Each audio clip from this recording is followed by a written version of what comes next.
Welcome back to all of our friends out there in the Bosshole Transformation Nation. This is your co-host, John Brewer, welcoming you to the Bosshole Chronicles, where we never want to waste a good opportunity to learn from a bad boss. And today you're going to hear part 2 of our interview with Kurt Greene. Kurt is a Master Vistage Chair and shares just some great insights from his experience as a business professional, as a coach and a counselor to business executives. We're excited to be able to share part 2 with you. And by the way, we are constantly getting new listeners. So for our existing listeners and our new listeners, please make sure you check the show notes. Go in there and provide feedback. Make sure you follow the podcast. We have been getting great feedback from people. And one of these days, we're going to have an episode where we just share listener feedback, and we welcome that. And by the way, there's always an open invitation for you to share your Bosshole story. Even if you want to write it out, we won't use any actual names, but just send it to mystory@thebossholechronicles.com. And we will share that with the rest of the Bosshole Transformation Nation. So let's get back to Kurt Greene.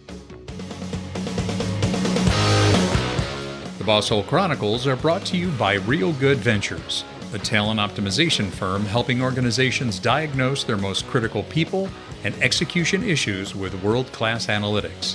Make sure to check out all the resources in the show notes and be sure to follow us and share your feedback.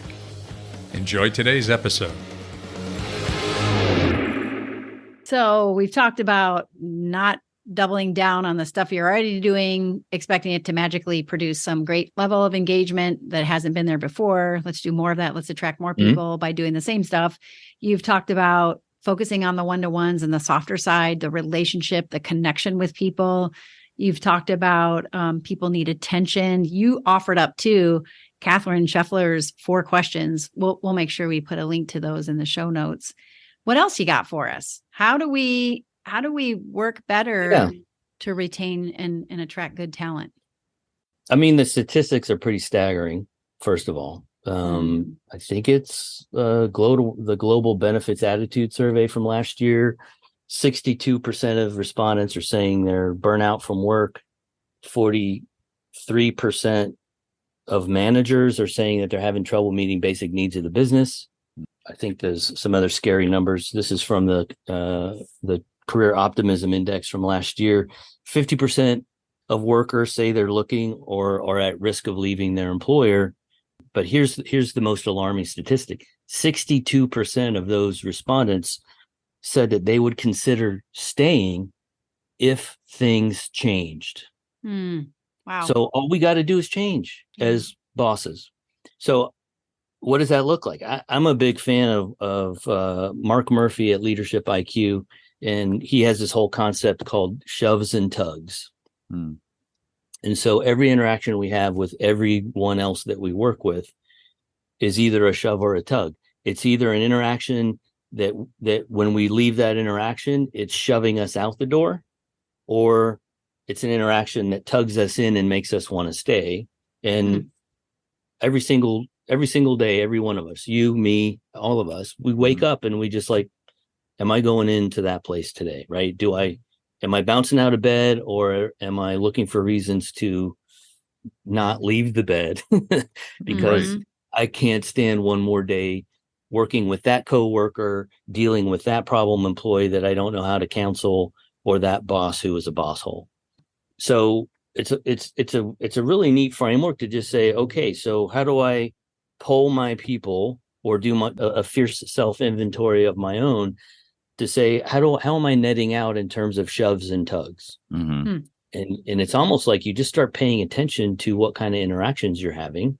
And it comes back to being truly curious, asking more questions than issuing statements with your employees and your one-to-ones, and not using your one-to-one as an accountability session for you to get your needs met, but as a curiosity session for the employee where you learn what they need from you. Oh, that's good. We have not done a good job of helping people learn how to do that. Well, I can attest firsthand to the fact that, Vistage is an organization that was created to help leaders figure out how to do that, to practice it, to get support to get peer support in doing so, to get the guidance of a person like yourself. So there are places and resources for leaders to develop this capability. But I think what you're talking about also relates heavily to executive leadership teams. So when we think about individual employees at the highest level of leadership, we need to cultivate, that kind of mindset, much like a leader with his or her direct reports.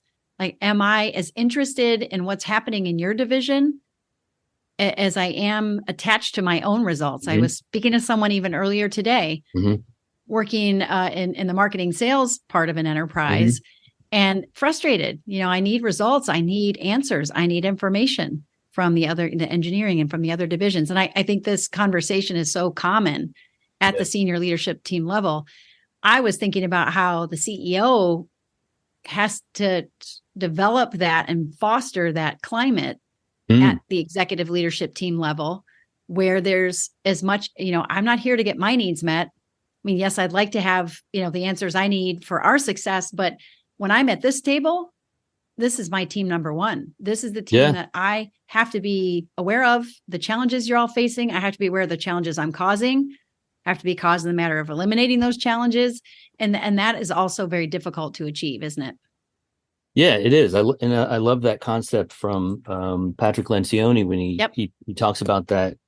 Who's your first team? And I think that's in a lot of organizations. I think that's a real struggle because the cultural currents are so strong that I have to defend my department and my department's needs, and I have to go to bat against my peers for the resources or the preference or whatever it is to move my agenda ahead of anyone else's.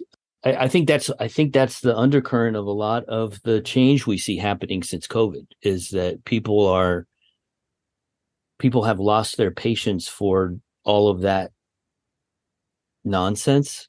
I think one day after people's sense of smell came back from COVID, they were able to pick up the odor of the trash in their own company's backyard. And they realized that, man, if that's what it takes to be happy somewhere, I don't know that I want a part of that. And this whole great resignation thing that happened was that people were just like, yeah, I'm gonna find something else. And we will be right back. With employee disengagement at its highest level in 9 years, your company can't afford to miss the mark when it comes to optimizing your hiring, management, and team performance practices. At its lowest level, employee turnover costs you $11,000 per person. And those are dollars you can easily save with the right set of people analytics. Real Good Ventures is a talent optimization consultancy specializing in world-class analytics specific to your people and the critical role they play within your organization. Gain confidence in your hiring practices. Keep the boss holes from driving your talent away. Design your teams for flawless execution and create a culture that offers meaning and fulfillment.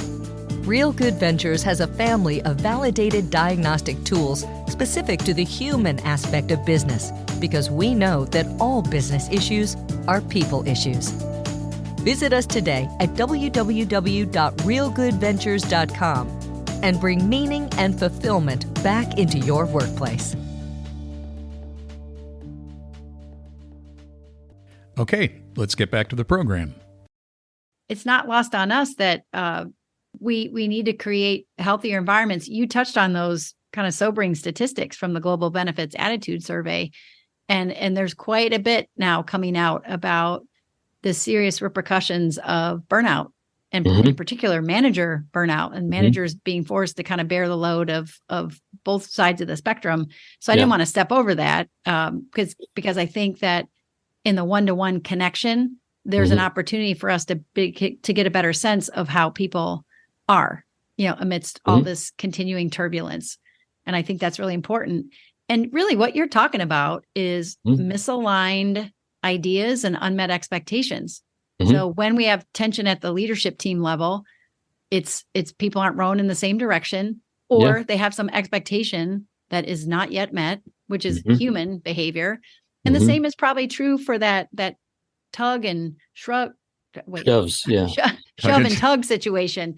Yeah. That I'm shoving, or it seems like I'm shoving, but in my mind, I'm really tugging. We've got to get straight on all that. Yeah. There's a whole neat little story that Mark Murphy talks about where we think we're improving our benefits and adding more vacation to the policy, and bringing in a foosball table and free pizzas every Wednesday for lunch. Those are things that a boss perceives as those are tugs. Like, I'm trying to get you to stay. What else you want me to do? Right. When the shove is that one of the employees has an incredibly toxic coworker on the team that just is disrespectful to them to the point of tears behind the scenes that no one can see. It's the little microaggressions or little things that are happening where someone is just being a jerk to another person. And so we're throwing medicine at a disease that it's the wrong medicine when we try to make all these changes to improve the benefits lineup, when it's really this employee who keeps hammering on my foot every day I go to work, and I'm tired of it. The boss isn't fixing that. Right. And how does the boss uncover that? It's in the one-to-one, right, where you can actually share what's on your mind. And I love what you were talking about, Sarah, about there is it's been going on probably better part of a decade. There are enlightened companies who are embracing a coaching culture. Right.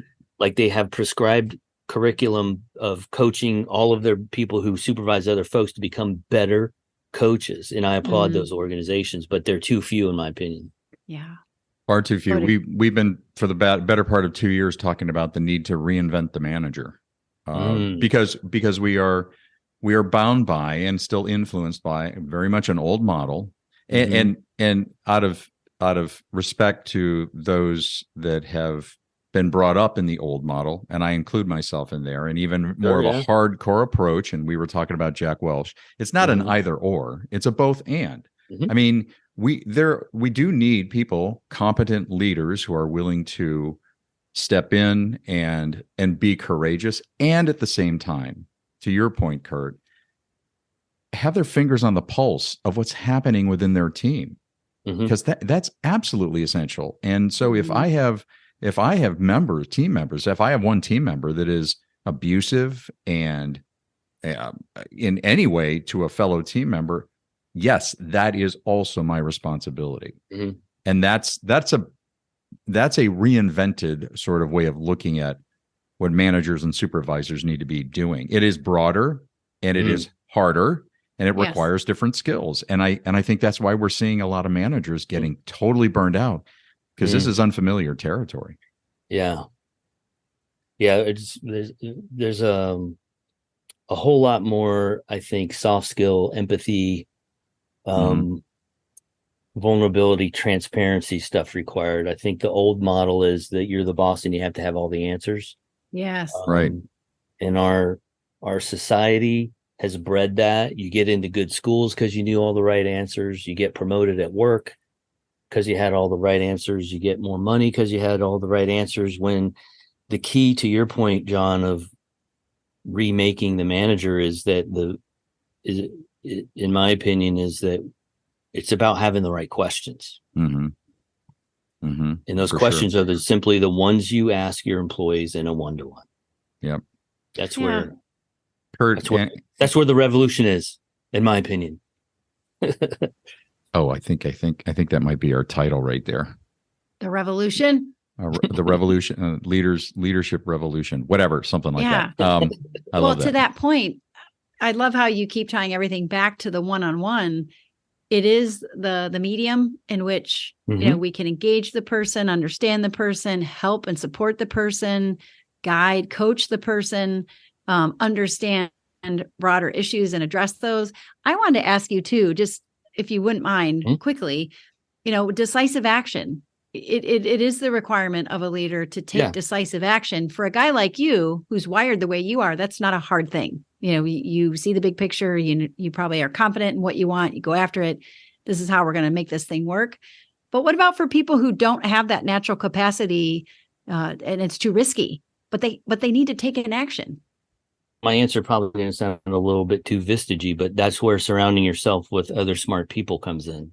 Yeah. A Vistage private peer advisory group, the members seek out that kind of forum. It's not for everybody, right? But it's for people who want to get to know what they don't know, and they're humble enough to say that I am an analyzer, and I don't always consider all points of view before I make a decision, because I think taken to an extreme, analyzers are the analysis paralysis types if they're not careful, right? But forging ahead with at least, I don't need 100% of the information, but maybe 75% of the information is good enough for me to make an informed decision to move forward. Yes. The point is that you know where your own blind spots and flat spots are, and you surround yourself with people, whether you're on a leader that has a team that reports to you, or you're in a peer group. You look for people that are different from you, because none of us have all the answers by ourselves. And if we hang out with people who are different from us, then that's how we get the other points of view. That's why, I happen to be an assessment practitioner like you guys are with predictive index and EQI. And I was helping a management team do a whole assessment of the team and use that as a team building opportunity to get to know each other better and work better together.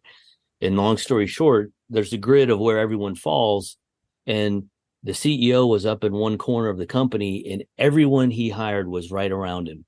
And there's a whole, we've seen that 3/4 of the rest of the grid was empty, right? Except for one person who happened to be the financial analyst, who was also the only woman on the team. And it was just a really interesting kind of wake up call for the team. It was like, let's say her name is Sally. Do you guys wonder why Sally feels left out all the time? Not only is she the only woman, but also she doesn't think like anyone else on the team. So what do we need to do about that? And of course, they were astute enough to say, well, we need to draw her out more in our meetings and ask her what she really thinks and give her permission to not be intimidated by all these forceful personalities. So that's cool. That's good. So, yeah. Kurt, this has been so great. We have it on good authority that you taught yourself how to play guitar in high school. Is that true? It is. And that you actually were in a band. I was in a band in college. That you didn't necessarily get signed by a label, but you had some profound experiences. Do you want to just quickly share one of those, or any thoughts on that? Yeah. So I went to a Go-Go's concert with my buddies from high school, and we were first or second row, and my buddy Chuck was kissed by Gina Shock, the drummer of the Go-Go's. No That's my claim to way. fame. Oh my Which is God. better than performing on stage, right? Right.